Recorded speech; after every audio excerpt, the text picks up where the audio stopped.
బండి సంజయ్ వాళ్ళ అబ్బాయి మీద ఫోక్సో కేసు. దాని గురించి వార్తలు మాట్లాడాం కదా, నాలాంటి వాళ్ళం అందరం కూడా. అది తప్పని కూడా మాట్లాడాం కదా. అమ్మాయి మైనర్ అయితే తప్పు అతంది, అమ్మాయి మేజర్ అయితే కనుక తప్పు వాళ్ళ తల్లిదండ్రులు వద్దని మాట్లాడుకున్నాం కదా. అమ్మాయి మైనర్ అని తేలింది, అరెస్ట్ చేశారు, అది కూడా వార్తలు చేశాం కదా. ఎక్కడన్నా ఆపేసామా దాన్ని? లేదు కదా. అదే సందర్భంలో ముస్లిం సామాజిక వర్గం నుంచి ఎవరైనా తప్పు చేసినా సరే తప్పనే మాట్లాడుతాం. హిందూ అని చెప్పి కొన్నిసార్లు నేను ఓపెన్గా కూడా చెప్తా, ముస్లిం అమ్మాయి మీద హిందూ అబ్బాయి రేప్ చేసినప్పుడు అదే చెప్పేవాడు, ఇక్కడ హిందూ చేశాడు, లేదా హిందూ అమ్మాయి మీద హిందూ అబ్బాయి రేప్ చేసింది ఇదిగో అని చెప్తాం. ఇది మనం బాధ్యతాయుతమైన ప్రవర్తన పాటించడం.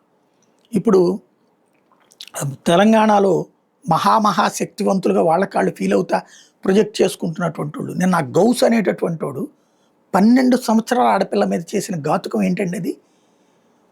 వాచ్మెన్ కూతుర్ని బీసీ సామాజిక వర్గానికి సంబంధించి సామాజిక వర్గాల లెక్క చూసుకున్నా సరే, వాళ్ళ అమ్మాయిని డాబా మీదకి తీసుకెళ్ళి అతను చెప్పినట్టు వినలేదని డాబాపై నుంచి ఇసిరేసి, అమ్మాయి చావు బతుకుల మధ్యన ఆసుపత్రిలో కళ్ళు తెరిచాక అసలు విషయం చెప్తే కానీ ఆ దరిద్రుడు చేసింది ఏంటో తెలియలేదు. మొదట వచ్చిన రోజునే అమ్మాయిని దుష్ప్రవర్తన చేస్తే అప్పటి నుంచి అతని తప్పించుకు తిరుగుతుంటే మొన్న ఆడుకోవడానికి వెళ్ళిన సందర్భంలో ఈ రాక్షసుడు చేసిన ఘాతుకం. ఎందుకు రాయరు? ఎందుకు మాట్లాడరు? ఎందుకు చెప్పలేరు? ఎందుకు అంత హడావిడి చేయలేకపోతున్నారు? ఇక్కడ మీరేమన్నా పాకిస్తాన్ ప్రేమికులా, లేకపోతే కనుక మతం ముసుగులో ఉన్నటువంటి వాళ్ళ, వామపక్షం అంటే లేకపోతే కనుక భారతదేశ వ్యతిరేకత అంటే గొప్పగా ఫీల్ అవుతున్నారా?